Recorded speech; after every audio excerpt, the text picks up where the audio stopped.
We continue with application of psychoanalysis to DSM-5. Today we'll take up one disorder from 3 chapters: depression, anxiety, and personality disorders. And we'll apply psychoanalysis to see how we can have an alternative explanation to the disorder in terms of causality. So let us say we first talk of depression. So what was Freud's idea of depression overall before we go into each symptom? Do you recollect? Freud had a very complicated explanation for depression.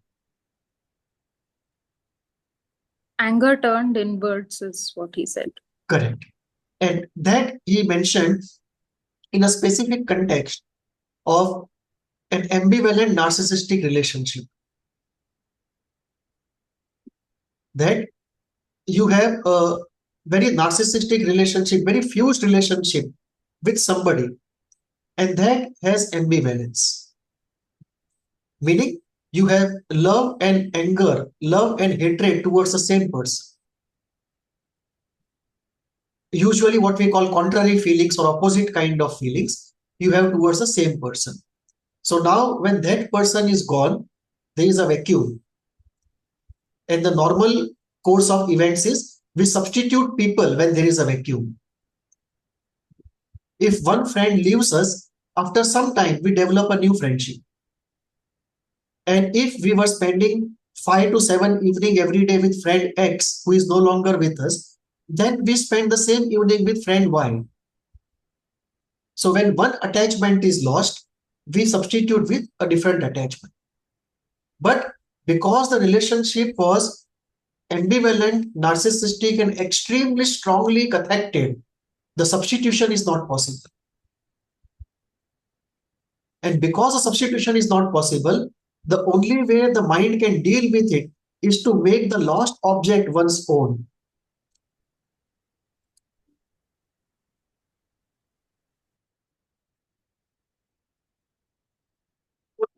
So because the loss is unbearable, the only way the mind can deal with it is to make the lost object one's own, which is to take that object, put it inside oneself. But in that process, what happens is feelings towards the object now are feelings towards us because that object is inside of us. And this was Freud's explanation. In technical language, he said, loss of ambivalently cathected narcissistic object, which leads to anger turning inwards, which leads to depression. Now let us look at other competing explanations of depression later when we do each of the schools, because every school has its own way of looking at depression. But let us go with whatever we have covered till now, and we'll come again to this thing when we do another school to see how other school looks at it very differently. So let us continue with what we have done till now, one by one. Let us say the first feature: depressed mood most of the day, nearly every day. Feels sad, empty, hopeless. So we will have to bring about the concept of buckets. A general concept, not a Freudian concept, but a general psychological concept. The idea is that imagine inside of you, metaphorically speaking, there are buckets in the mind. One bucket to contain anger, one bucket to contain sadness, one bucket to contain guilt, one bucket to contain shame, one bucket to contain hopelessness. Similarly, happiness, positive and negative, both emotions. Now, two different people will have different types of buckets, different capacity of buckets. And for the same person, the capacity will be different for different affects. It's not necessary that your capability to contain guilt should be the same as the capacity to contain anxiety.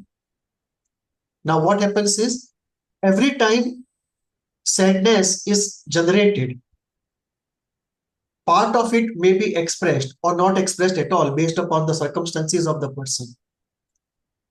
But even if it is expressed, part of it is expressed, part of it is sublimated, part of it is repressed, and that part which cannot be handled in any way, it overflows into symptom. So we say that when the buckets are empty and sadness is generated, you can still store the sadness. You will feel bad, but it will not create depressive features.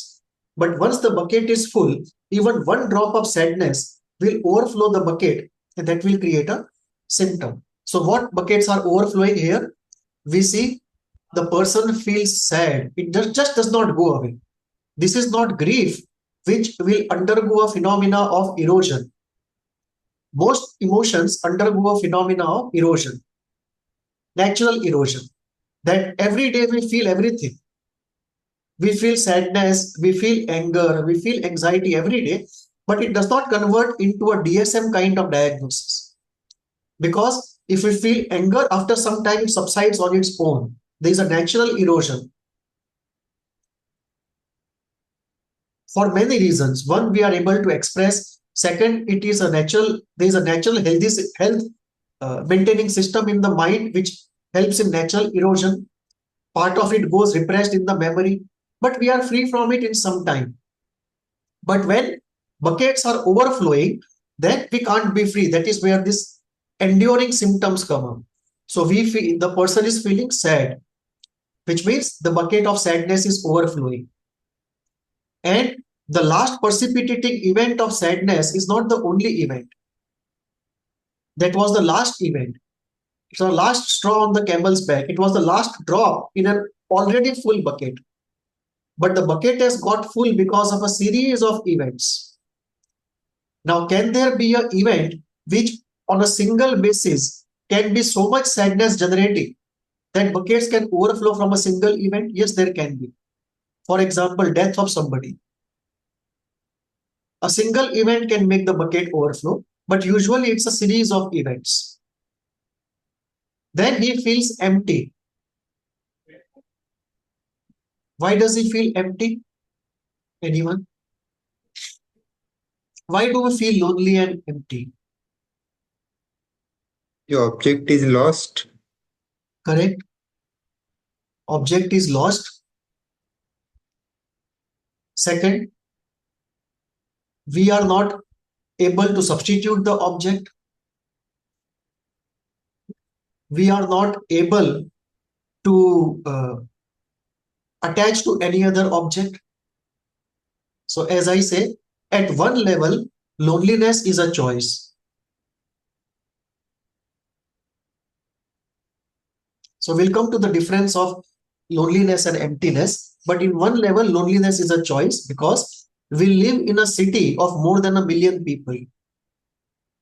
And there the difference is between isolation and loneliness. Isolation means physically you can't meet people. For example, you are locked up in a locker room, say prison hall, or in a mental asylum, or in your own room for some reason. That is isolation. You cannot meet anybody even if you want to. But loneliness is different. Loneliness is you are in the middle of everybody and yet you feel lonely. So isolation is physical, objective. Loneliness is inward and subjective. And that is because you have been so thoroughly disappointed by people that you refuse to attach to anybody now. So at one level, it's a choice. That repeated disappointments have got you to a state where you refuse to attach to anybody. And you prefer being lonely than to endure the difficulties of attachment. So for you, you have come to a state where the choice is between bad and worse. You don't have a choice between good and bad. And between the two, you choose whatever you feel is less difficult. So that is loneliness. Emptiness is partly it can be that an object is lost and we are not able to find a substitute. That is one emptiness. Second is, in early life, when objects should have been internalized, they were not internalized. And therefore, the capacity to internalize objects is low. And that also can lead to emptiness. That even if you are married, you have children, everything, You are attached also, but still somewhere you feel empty inside. That is because right from childhood, it has never been filled up, it has been covered up. You have escaped from it. But that emptiness is there in the sense there is some early life experience of emptiness does not go away. Second, the capacity to internalize objects is not there or not developed or defended against by defenses, and therefore you refuse to internalize as many people as is necessary for you, and therefore you feel empty. So that is how the second feature comes up, that he feels empty, meaning he has undergone losses. Now, every depressed person will not feel empty. There may be a group of people who just feel sad. There will be another group of people who just feel angry. Third group of people who feel irritation and anger. Fourth group which feels just angry and hopeless. Fifth group which feels sad, hopeless, angry and guilty. So we'll have different groups of people within that broad area of depression. And each thing that they feel has a psychoanalytic underpinning. So he is feeling empty because he may be feeling this right from childhood. Either because objects were not available to be internalized, or the capacity to internalize was not there. Or he just could not develop that capacity because of some very difficult thing in the environment. Hopelessness.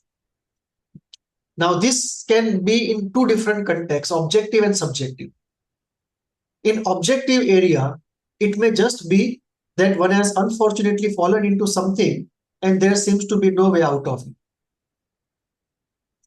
For example, somebody is trying to become a chartered accountant. He gives the entrance exam fifth time and he again fails. And he knows there is no more hope now. And he feels extremely sad and depressed that I have put in 3 years of preparation and now I just have to give up. And in the same time, my colleagues have cleared the exam, they have become CAs, or those who did not, they went to jobs and they are earning so much. And now I am without a job, without a degree, without a hope. It's objective. So the hopelessness can be because of objective reason. Subjectively, it may be the line of disappointment and resignation. Meaning, you try to relate to people, the person disappoints you, again you try, again you are disappointed. After a couple of disappointments, you just give in. And that is where resignation comes in. That you just say, I am done, no more of it. So repeated disappointment leading to resignation, that can be a subjective situation of hopelessness. So if we ask ourselves, what can be below this hopelessness? Why is the patient reporting this? This may be any of the reasons. He appears irritable. Why? Because the buckets of irritation and anger are overflowing. And when they are emptied out, the same person no longer is irritable, and he does not get irritated or angry at the same thing which he seems again when he is out of depression. And when we say out of depression, we will say the buckets have got emptied out in some way, either by self-work, by therapy, or maybe by medication. We don't know how, but some way the buckets have been emptied out. Any question on the first feature? It is, I can get to read it in your notes, sir, on the presentation somehow. Again, if I want to visit this again. I'll upload the video. Thank you, sir. All the videos I'm uploading. Same. Yes, sir. Second one, markedly diminished interest in or pleasure in all or almost all activities of the day, nearly every day. Why this should happen? Because desires have been so thoroughly frustrated, and one is so deeply disappointed that one doesn't even want to try. Till you are ready to try, you won't have this kind of major depression. So deep disappointment and hopelessness are by and large present in most cases of major depressive disorder. We are dealing with MDD, major depressive disorder. Third, significant weight loss when not dieting or weight gain. Why does this happen? It may happen because of medication. It may happen because of some metabolic change. It may happen because of diet changes. Now, diet changes we can go into.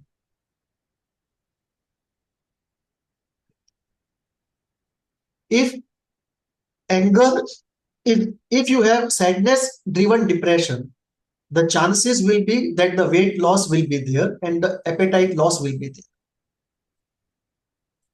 If you have anger driven depression, then the more chances are you will have weight gain and too much of eating.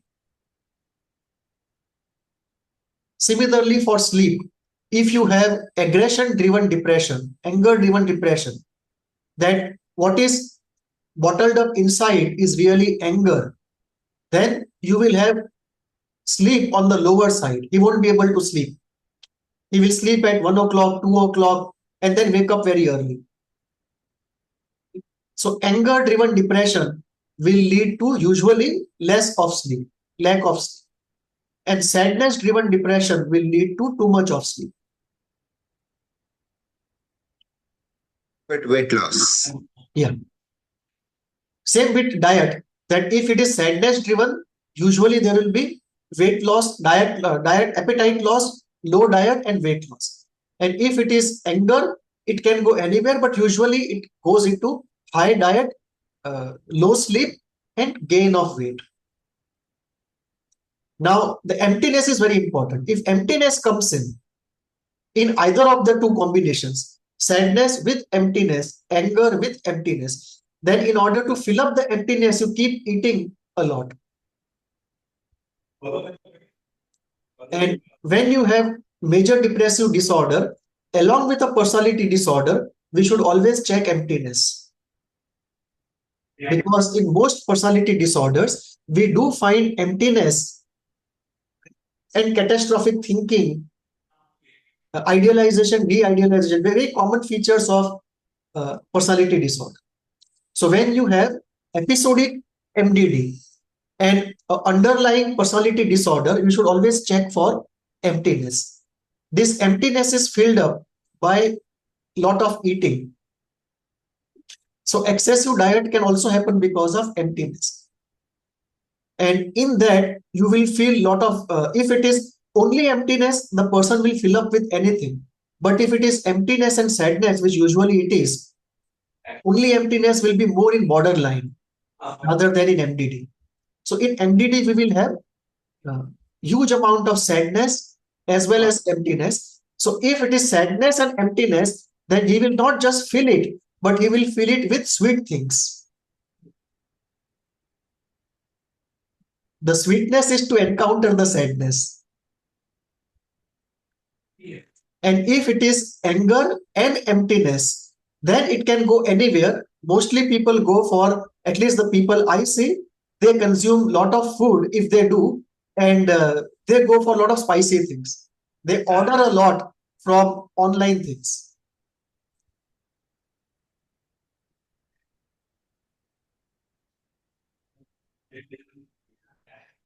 So emptiness is filled up by food. Similarly, there is another element here. Okay, we'll come to it. Next one, insomnia or hypersomnia, what we discussed. Insomnia or hypersomnia. Now, hypersomnia usually because of sadness, insomnia usually because of anger. Now, anger can be accompanied by guilt. And this is where the repetition of thoughts in insomnia becomes important. That person is not able to sleep, that is correct. So we move from sadness to anger. But then what is the content of thoughts which is repeated? So the content of thoughts which are repeated, they can either be of anger towards somebody, which means he wants to take revenge, he is not able to take revenge. And therefore, it is anger-driven repetition. Second, you can be self-evaluative in that repetition, that you keep repeating the thoughts that why did I do this? I should not have done this. Only if I could have done something else, which means along with anger, guilt has come in. So there we have a picture of insomnia because of anger and guilt both. Because the content of thought tells us that there is a continuous self-evaluation, self-punishment, self-criticism which is going on. So the self-criticism of depression is largely because of guilt. Now, this guilt is very important. We'll come to it just a moment. Now, psychomotor agitation and or retardation. Subjective feelings of restlessness or being slowed down. So let us go into each of them.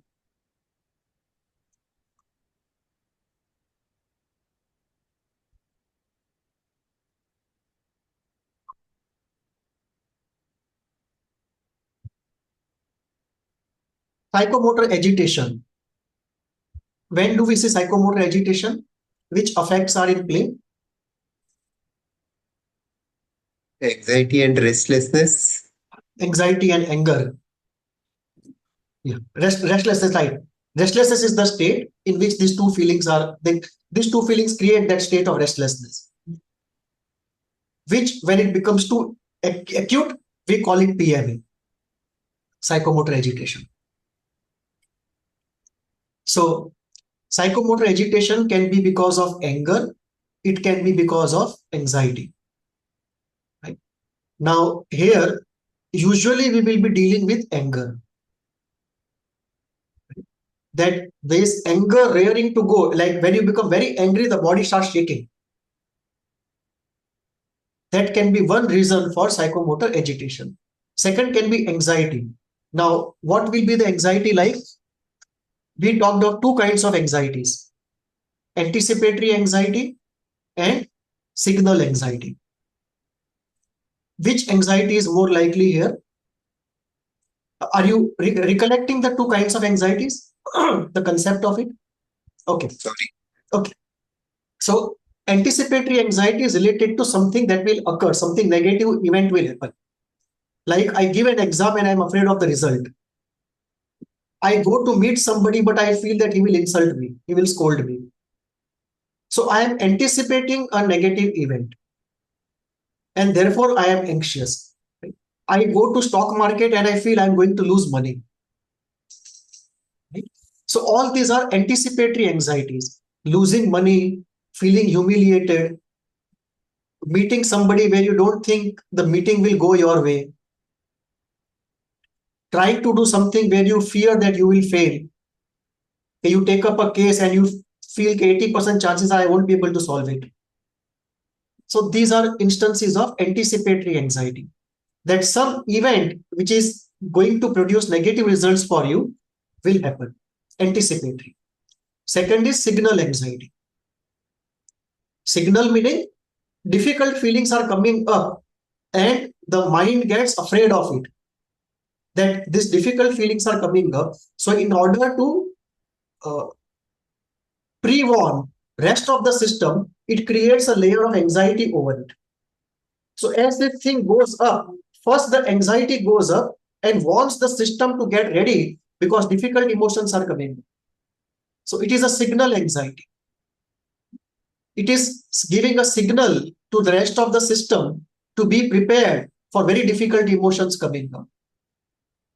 So when we talk of this symptom, psychomotor agitation, right? This can be because of anger or it can be because of anxiety. And in anxiety, this will largely be because of signal anxiety, not anticipatory anxiety. This is different from psychomotor agitation in panic, which is largely because of anticipatory anxiety. It can be because of signal also, but usually it is anticipatory. Right? So what are we dealing? And what is the difference in the two? How will we deal it?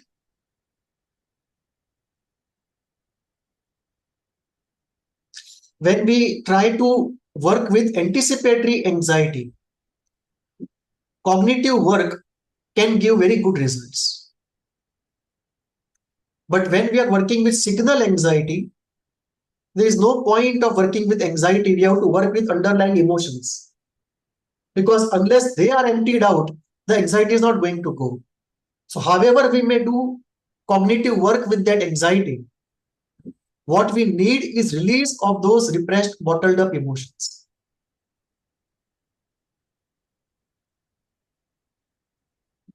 And this is where many times we go wrong.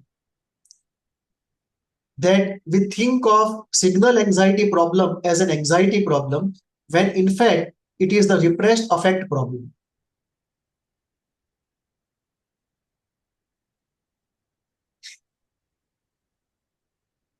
So there, cognitive work with anxiety is unlikely to give good results, but work on release of bottled up emotions, which are below that signal anxiety, they give very good results. Now, what will the signal anxiety be here for? What it will provide signal against? In this case of MDD, what will signal anxiety be covering up? Evaluation. Anger and guilt. It can cover sadness also. So either anger, sadness, or guilt try to come up, and this is a layer that is on top of it. It is the anxiety is created to cover up this upward movement of anger, guilt, or sadness. And usually it is anger and guilt more than sadness. So this can also lead to psychomotor agitation.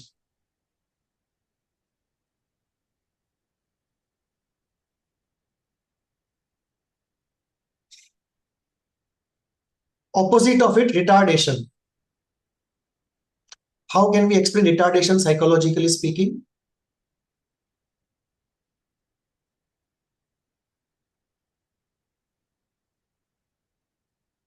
Hopelessness.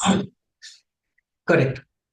Hopelessness and sadness, they can take away all our motivation. So the energy just is generated very low. That can be situation one. That because of hopelessness, we just don't activate the whole mechanism of desire to do anything. It's like desire takes a voluntary retirement. It's a VRS scheme. That because of repeated failure, disappointment, and resignation, the desire takes a VRS. And when desire takes a VRS, the whole system just gives up. So we just don't generate that kind of energy and we feel retarded. One situation.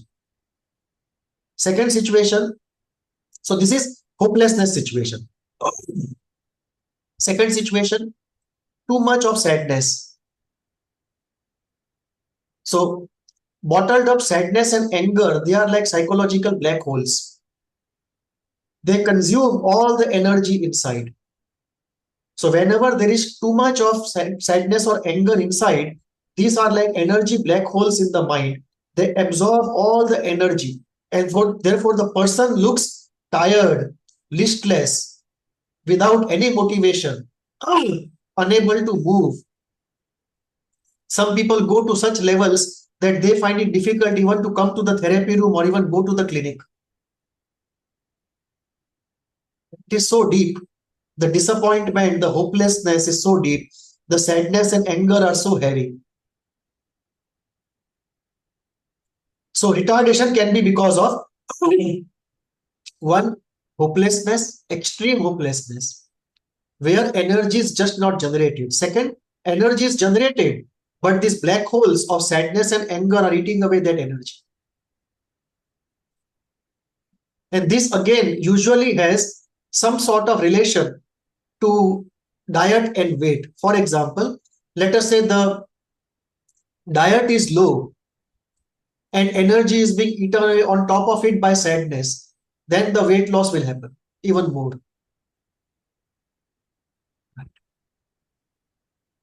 If the anger component exceeds that of sadness and there is emptiness also in the person will overeat. So then what will happen is whatever extra energy sadness and anger and guilt are consuming, more than that is generated because of overeating. So high weight is put up, and occasionally you can see psychomotor agitation. So retardation can be because of extreme hopelessness, 1. 2, sadness eating away all the energy. 3, anger eating away all the energy. 4, combination of any of this eating away all the energy, anger and sadness. 5th, guilt punishing you that you deserve to be depressed, you don't deserve to get well. Can you think of some examples where guilt perpetuates depression?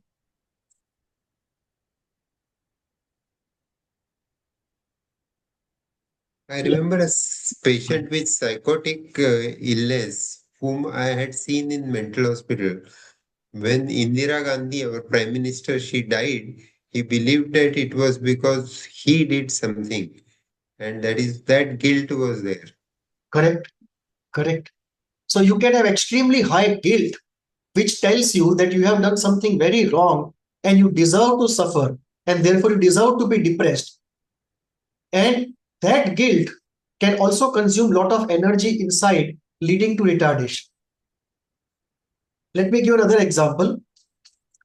Let us say there is a young girl, right, who has come out of the college after her PG, got married, and within 5 years the husband died. So the girl is just 32, and the husband died. Now she went depressed, and then in therapy it came up that whenever she would come out of depression and feel good, after some time she would have a realization that her husband has died just a few months back. How can you be so happy now? What kind of person are you? Don't you have any sense of shame or something? So then she would again go depressed. So the guilt was perpetuating the depression that your suffering is not enough. The atonement is not enough. You still have to atone. Okay? You have to undergo depression far more and suffer.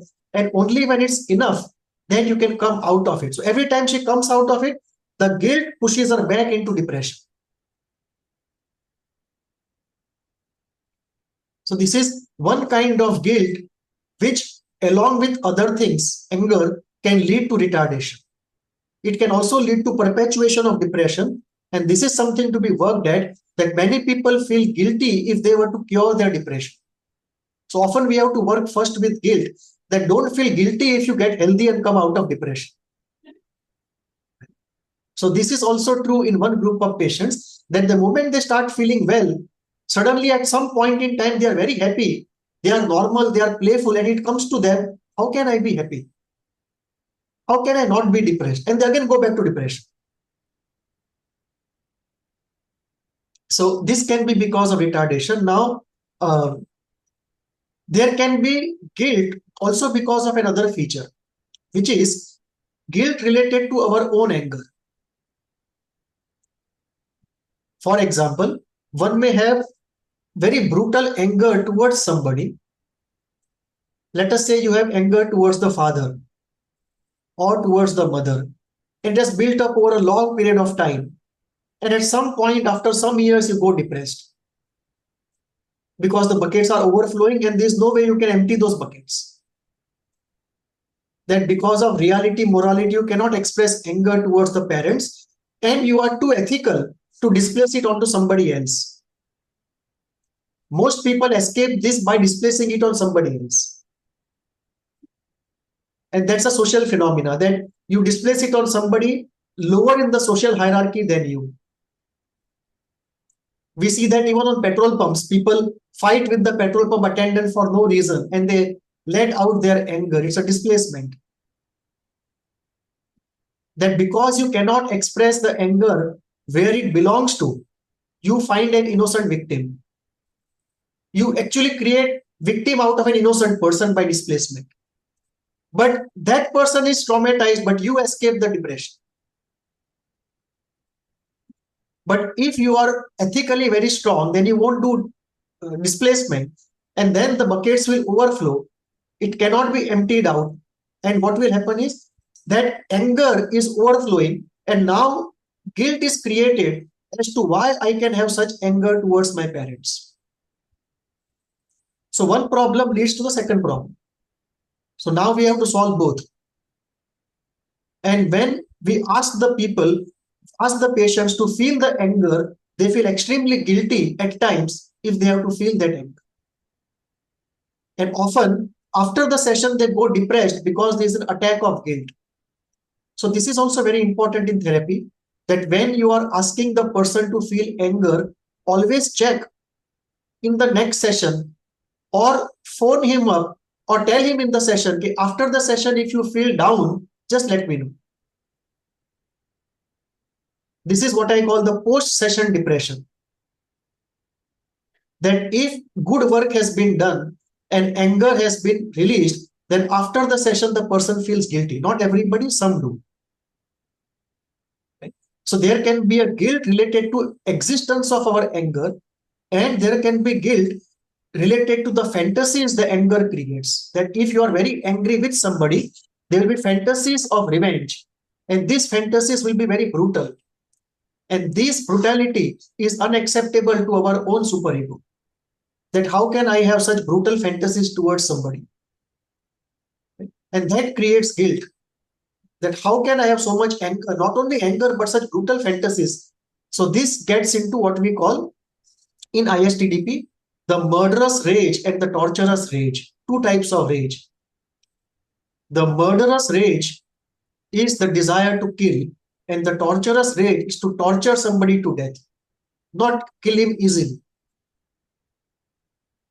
So when this happens in the unconscious mind, guilt arises.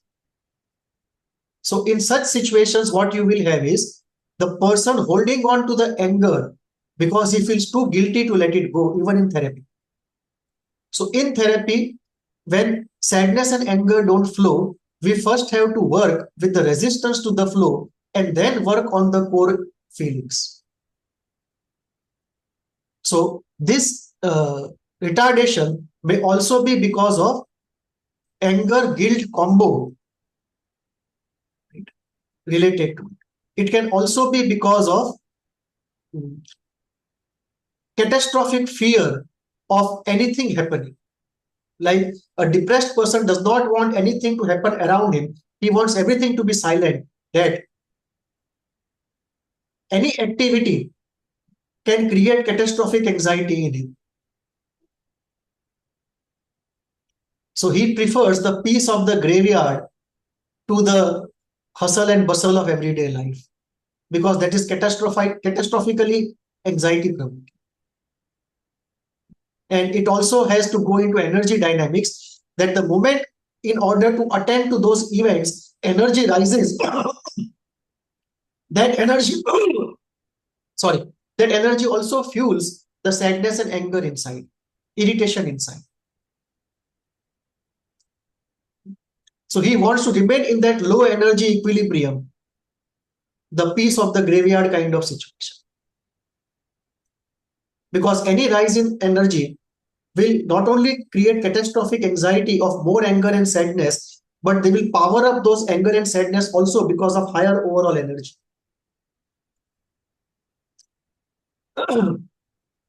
Yes, please. Can I ask something? I'm sorry, it may be confusing or maybe not related. When you see patients of sexual abuse, the victim often feels guilty for no reason, actually. And then if during the course of therapy or something, and we are able to let the patient come up to reporting the incident, then after that they feel fear that the perpetrator will harm them back. Correct. So it is depression, anger, and fear again. Correct. So yeah. So yeah, this is very complex. It is, that is complex because one is there is guilt and shame. First is the shame, how to tell this to somebody, even to the therapist. It's so shameful to say these things. Once you overcome that, then there is guilt that I must have done something to bring this upon me. Right? So it's very difficult for them to accept that they were innocent victims and they did not have a responsibility in bringing it upon them. Second. The third is, it is used as a defense against anger. That if I tell myself that I am guilty, then the other is absolved of his guilt, and then there is no reason to feel angry towards him because he's not guilty at all. But if I don't make myself guilty, then I have to apportion the guilt to the other, the perpetrator, and then that murderous rage and the torturous rage will flow, and I'm terrified of that flow inside of me. And after the anger, if they feel afraid of the perpetrator harming them back, Correct. then do we say that the cycle changes from depression to paranoia? Yes, because there what happens is the mechanism is of idealization and de-idealization. That they feel that they are like a completely powerless child and the other is omnipotent. So if the other comes to attack, right, all they have to do is to bear the torture till death. There is no escape and there is no retaliation. They can't even think of resisting the person. So there we have to deal with idealization, de-idealization. Yes. Can we not somehow change this and let them feel anger and not feel afraid later? Correct. Correct. So when we ask them to feel anger, one of the resistances will be the omnipotence of the other. So we have to tell them ki don't worry about it. And this may require a cognitive discussion first. Right? That what happens is that you are getting into the phenomena of idealization, de-idealization. That you are not feeling that you are a person of 35 years of age.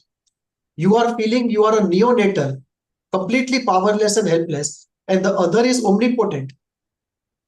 And neither of that is true. Both of these are fantasies.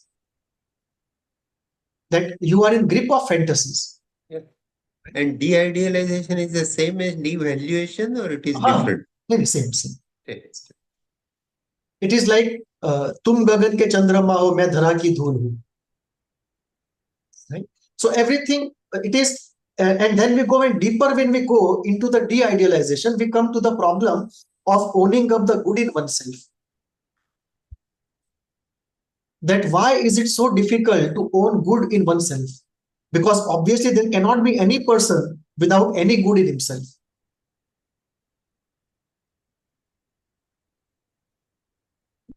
So then we come to this, that not owning up good in oneself is actually used as a defense against losing an attachment figure. That the attachment figure is such that if I own up goodness in myself, the attachment figure will not like it.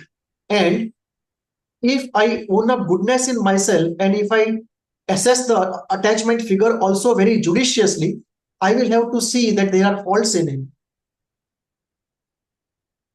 And this will do two things. The attachment figure will not like it, so he will create more distance.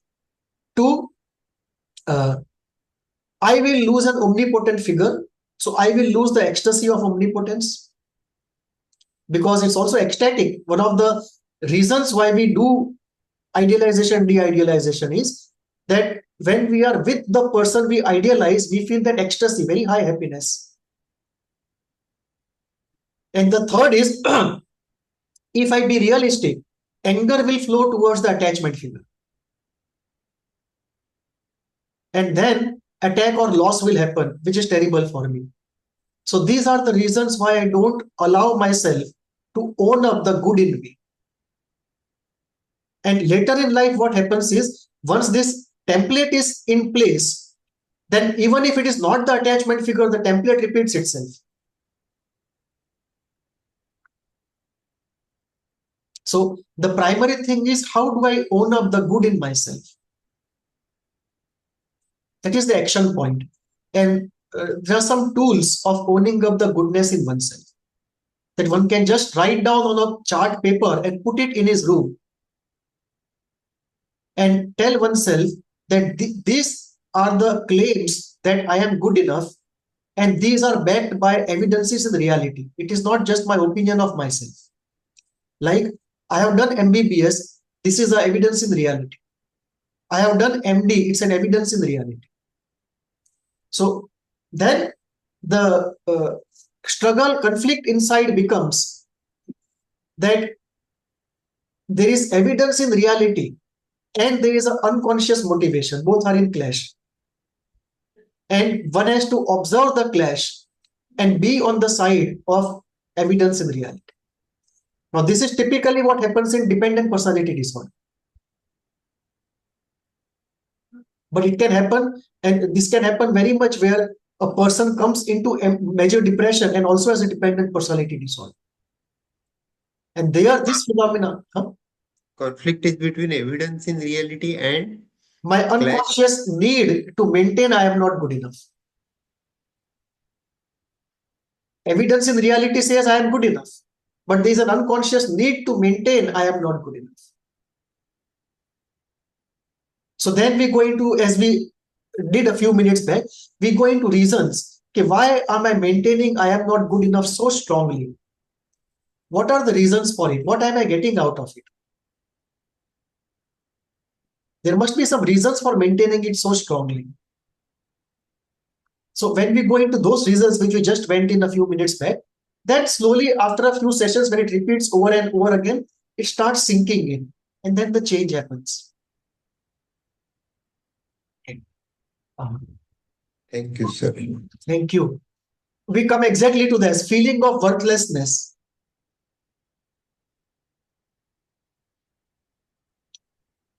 So it may be because one has failed and that sample event has got generalized onto oneself completely. That because of that failure, a lot of sadness is generated, anger is generated. That may be one reason of worthlessness. Second, it may be that I have a lot of anger towards somebody, and because of that I am depressed, and I am using this feeling of worthlessness to cover up that anger. So this worthlessness may be a defense, that I'm using that to cover up the anger so that it does not go where it belongs to, because that may produce very difficult results in reality. Third can be what Freud said, that you have lost a strongly attached figure, a strongly attached to figure. And now what has happened is you have internalized that person because you could not deal with loss in any other way. So now all feelings towards him are now towards you.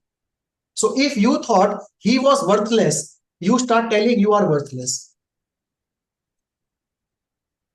Right? So we often see patients of depression going into this rumination. They again and again say the same thing.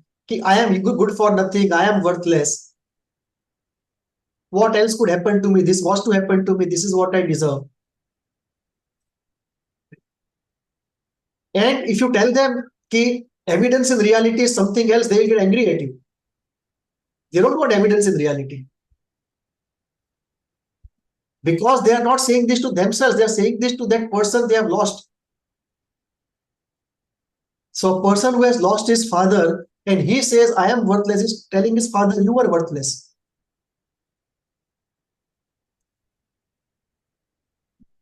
And after adequate catharsis happens, this stops.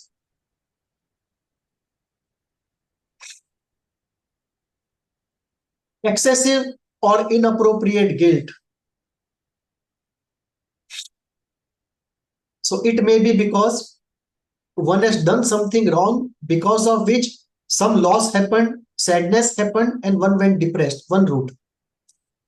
It may be because one is guilty for not performing to the standard of oneself and angry at oneself, and therefore this condition.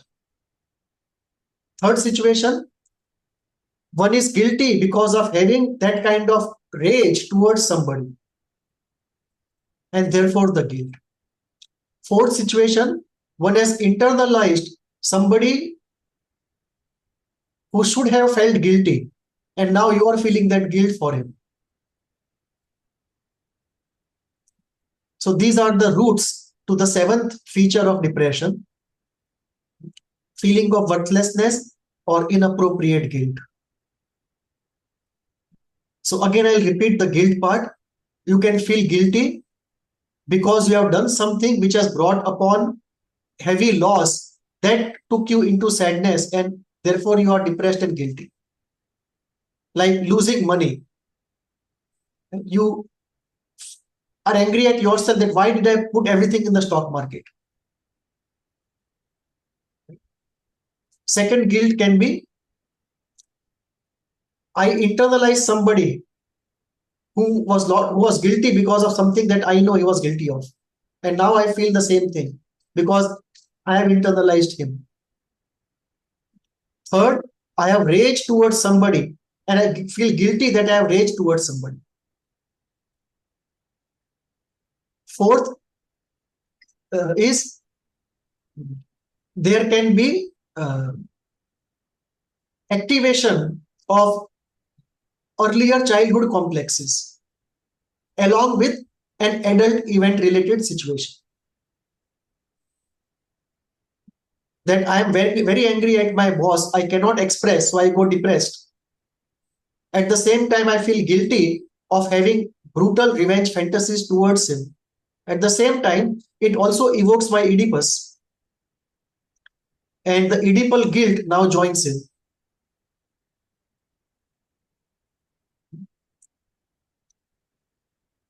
So this is one, yeah, please. I have some doubt here. Huh. I may be falling short, I don't know. I believe that sometimes, many times, we see patients these days who do not feel guilt even after experiencing a lot of hatred toward the other person. It may be the boss, maybe the parent figure, and the brutality of the emotion, experienced emotion continues. Right. Is that wrong, or is some therapeutic work falling short? There are three different reasons for it. Uh-huh. One is there is a general deficiency in the superego development Uh-huh. that we see now more than before. So Okay. what we call in psychotherapy as superego pathology. Uh-huh. That the superego is too harsh or too lenient. Too lenient means perversion, right? And even more lenient means sociopathy, and absent means psychopathy. That's a spectrum of that ego being weak kind of thing. And on the other side, if the ego is very harsh, then the problems of guilt come up. Now, what we are looking at is the situation that we are seeing is one, the superego is no longer as strong as before. For example, pre-1947 generation, our fathers, it was a superego generation. If you look at ego superego, very strong superego. What has to be done, come what may. Now, our generation was slightly less harsh superego. We were more of an ego generation. And now we have the id generation. So they don't have that kind of taboos that we have. So it's generational. So that is one component, that there is a generational cultural shift in the relative strength of the superego across generations. That is one. Second is, we may also be looking at some of the sociopathy, psychopathy kind of things. And the third is, we may be looking at extremely narcissistic people. And that's a very important thing, that narcissism has gone up many times because of the way children are brought up in the last 20-30 years. Narcissism has been a pandemic now. It's a pandemic almost. And lastly, we may be dealing with split open. Now, we'll do it when we do client, but just take a note of it that there may be a situation of the split open. What it is, I'll go later into. But if the split is open, then one may not feel guilt.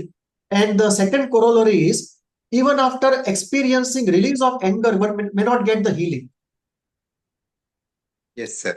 So this is very important, that when we do affect release, it has to be not in the condition of an open split. Otherwise, the gains are very low.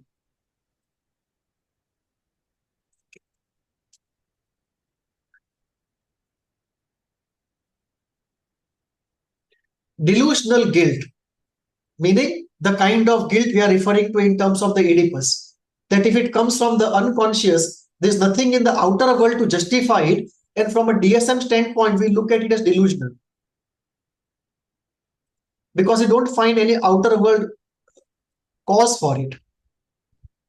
But in psychoanalytic terms, we won't find it delusional. We will say it's coming out from early life unconscious event. So from DSM standpoint, it's delusional. Psychoanalytic standpoint, it's not delusional. Okay. Diminished ability to think or concentrate, or indecisiveness nearly every day.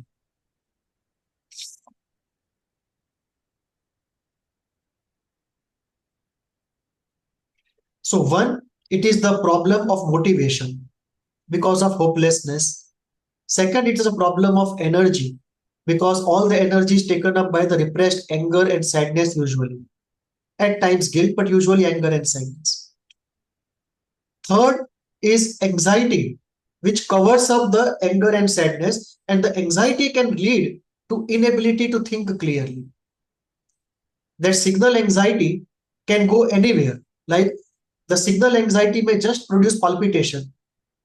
It may just produce fidgeting of hands and legs. It may just produce nauseating feelings. That one feels very nauseating as one is depressed. It's because the anxiety, the signal anxiety is going into the smooth muscles of the stomach and producing the nauseating feeling. So whenever a patient reports nauseating feelings, always check signal anxiety and always check emotions below that signal anxiety. Yeah. Occasionally, hands and legs can go completely loose. The muscles will lose their tone. That also is an anxiety symptom. Occasionally, one cannot think clearly. So there we say the signal anxiety is going into the cerebral perceptual apparatus, the cognitive perceptual apparatus. So when the anxiety is very high, it will go into the cognitive perceptual apparatus, and either you will have blurred vision, the vision occasionally goes blurred, or you cannot think clearly, or there is a fog in the mind, or you just go numb. You just can't think anything. Like many people say, I prepared very well, went to the examination and just went blank. That's because of the surge of anxiety. And that goes into the cognitive perceptual apparatus and creates this blankness. So below the blankness, it's not a neurological problem, it's an anxiety problem. Often we treat it wrongly, that because the mind goes blank, we feel there is a neurological thing. Often it's anxiety, only anxiety. Even fainting can be only anxiety. Like one of my patients, he used to faint in the therapy room. So I used to sit with a glass of water and sprinkle on his face 3 times, 4 times in the session, and then he would again wake up and then go ahead for 4 or 5 minutes. But fortunately, over a period of time, we could get over it. And now he's doing fine. But you can have fainting because of anxiety. And this is a point where our narcissism helps. That without doing any investigation, we conclude that this is because of anxiety. This is what I did out of my narcissism without any investigation, any opinion from neurologist. I concluded on my own, which was a stupid thing to do, but it worked out. Anyway, they had done all the reports before. So even if I did not do it, They had done it before. Huh. There was a novel called White Hotel. A novel called? White Hotel. Say it again. White Hotel. Ha ha ha. In which it is based on some lady who got arrested during the Nazi regime and all that. And it was really, I'm sorry, I don't remember the detail, but after death, she goes into the heaven and then she meets Freud and Acha. Jung and all those things. And uh, it was wherever, like cryptic clues and coffee time clues. All the Acha. pains in her body that she experienced all her life were shown to be coming true when she was hit by bullets Oh, toward the end of the novel.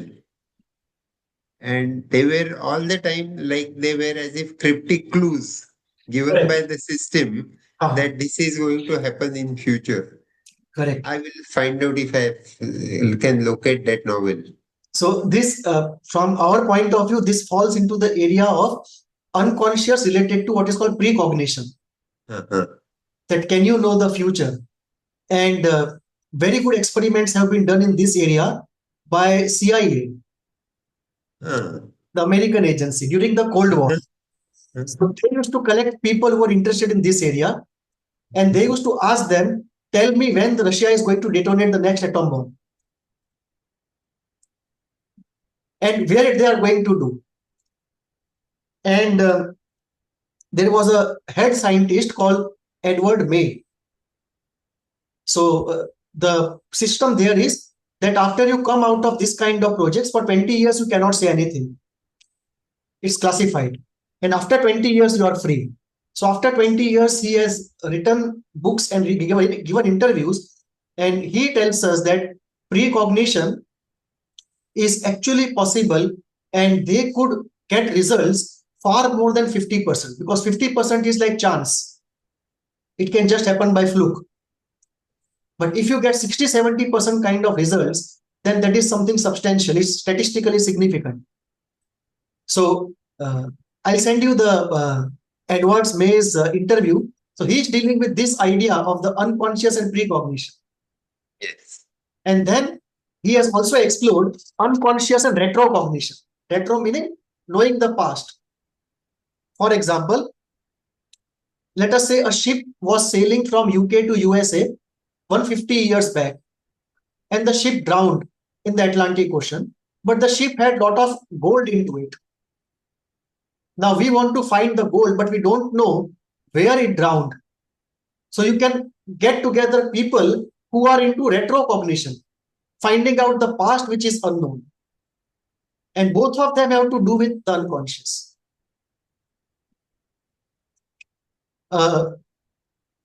So that is what number 8 is dealing with anxiety, signal anxiety affecting the cognitive perceptual apparatus, not allowing you to think clearly. One more reason, if you have failed in something and fallen into depression, not that something has happened to you, these are two different things.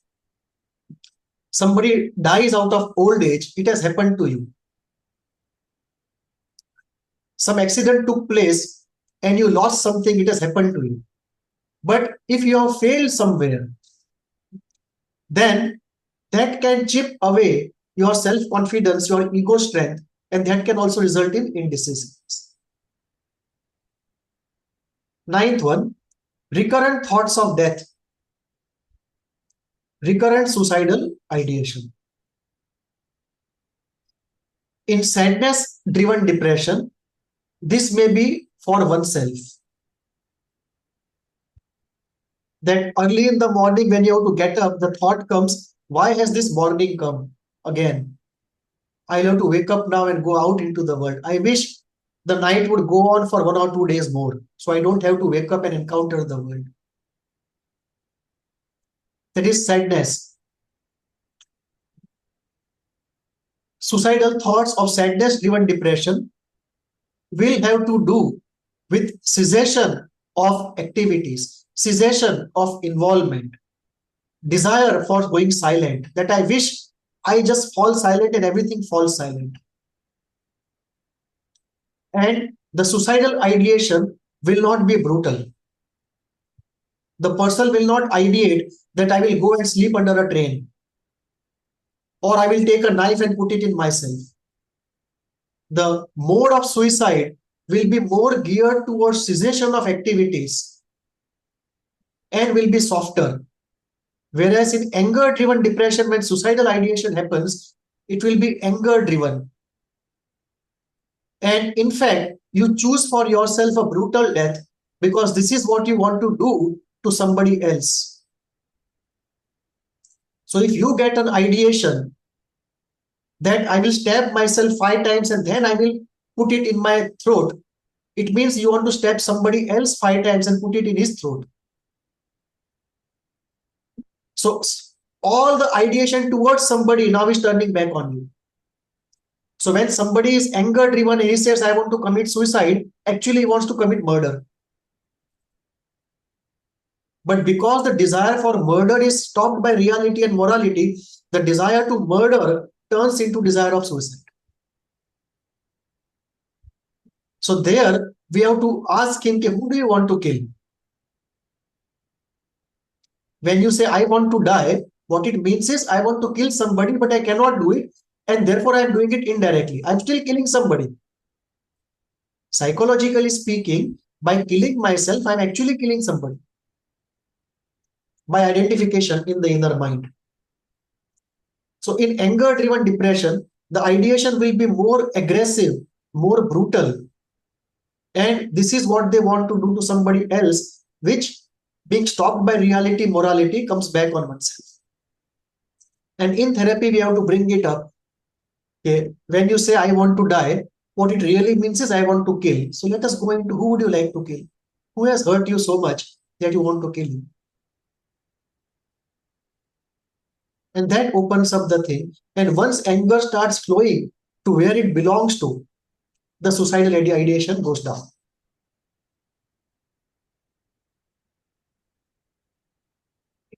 So this is how we look at each of the symptoms that we say constitute depression, and what is the psychological story behind each of these symptoms.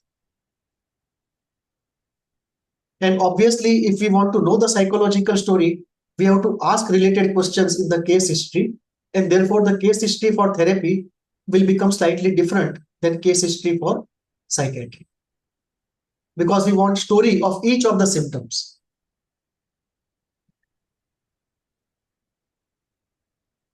So we have the story, life story of the person, and we have the theory knowledge of psychoanalysis. We apply the theory onto the life story, and we get the story of each of the symptoms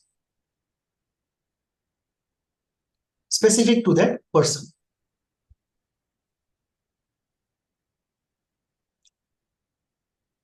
Any questions? Thank you. Let us. Very nice. Thank you so much. Thank you, sir. So this brings us to Jung's old dictum that every symptom has a story to tell. There is nothing which has just happened because of a biochemical accident. Determinism of psychoanalysis. So of course, there will be cases where it will be purely biochemical, but we proceed with the basis that we must find a story. And if after doing everything, nothing is found, then we say, okay, maybe purely biochemical. So let us stop for a cup of tea and come back in 10 minutes. It's 3:45. We come back at 3:55 and we go to the second part, anxiety. Thank you, sir. Thank you.